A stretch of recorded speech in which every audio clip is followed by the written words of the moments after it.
સ્વામિનારાયણ મંદિર ફરેણી જૂનું મંદિર ગામમાં જે જૂનું મંદિર છે એ મંદિરમાં અન્નકોટ મહામંત્ર પ્રાગટ્ય દિવસે અન્નકોટ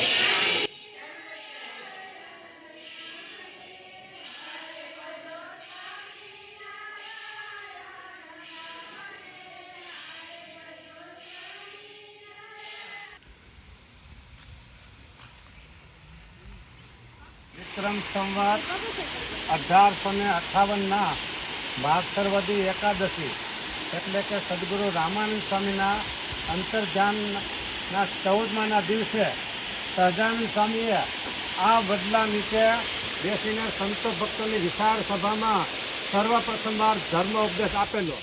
સત્સંગી જીવન પ્રકરણ 2 અને અધ્યાય 1.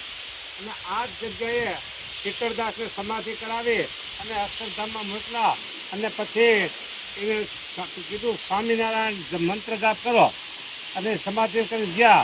અને પછી બધી વાત કરીને સમાધિમાં અક્ષરધામની તો રામાનંદ સ્વામીના શિષ્યો હતા કે અમને કેમ મનાય કે અમને પણ સમાધિ કરી મોકલો તો અમે માનીએ.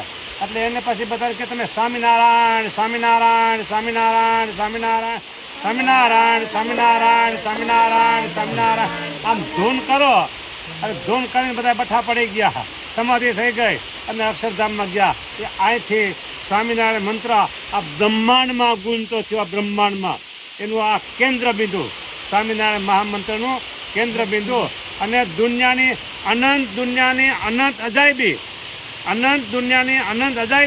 એમાં સ્વામિનારાયણ મંત્ર એ એક અજાયબી, અનોખી અજાયબી. આના સમાન બ્રહ્માંડમાં નહીં, દુનિયામાં નહીં, ક્યાંય નહીં. આ એવી અજાયબી છે સ્વામિનારાયણ મહામંત્ર.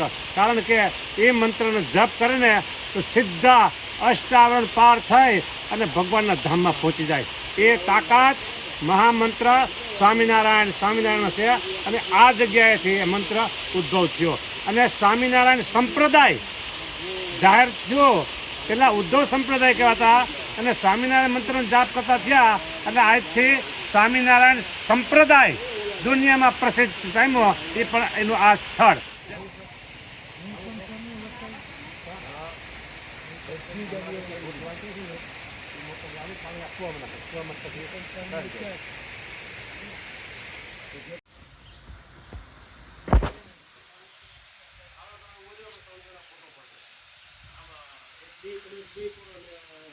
આ જગ્યાએ આ જે જગ્યા છે એ જગ્યાએ રામાનંદ સ્વામીનો અગ્નિ સંસ્કાર કરેલો.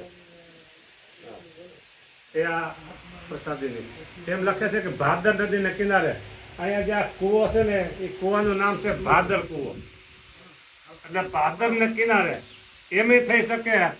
અને શબ્દકોશમાં લખેલું છે કે જે નદી હોય એનાથી 25 કિલોમીટરનું અંતર હોય ને, 25 કિલોમીટર એનો કિનારો જ કહેવાય. અને ભાદર નદી છે અહીં નજીક જ જેતપુરમાં. તો એ નદીના કિનારે એટલે અહીંયા રામાનંદ સ્વામીનો અગ્નિ સંસ્કાર કર્યો. અહીંથી રામાનંદ સ્વામી સદેહ બદ્રિકા